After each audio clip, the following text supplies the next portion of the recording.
Hello mga inday. So, ito na po ang aking araw for today. Papasok na ako sa aking duty.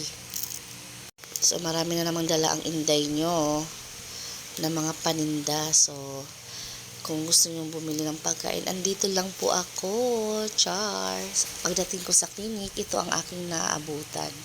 So, binigyan ako ng gift, pang Christmas gift sa aking patient. Thank you so much po. Napaka-thoughtful po nyo. So, mayroon din po talaga tayo mga patient na mababait at thoughtful. So, bisi-bisihan na po ang lola nyo. O, ayan da, yung lola mo haggard na. So, may napagsabihan na ba muna na mga Bisaya daw, mga gahe daw, salita. Ay, oo naman, totoo naman talaga. Na matigas talaga yung aming Tagalog.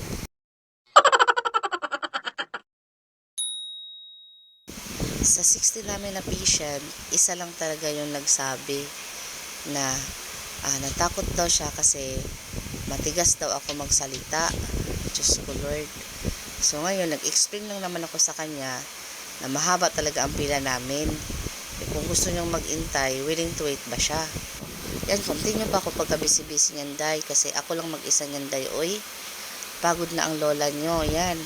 Sige lang, walis. Hanggang sa nakalimutan ko yung walis, inday, napasok ko tuloy sa room na hindi ko alam kung saan ko nilagay. Hanap-hanap pa ako niyan, day.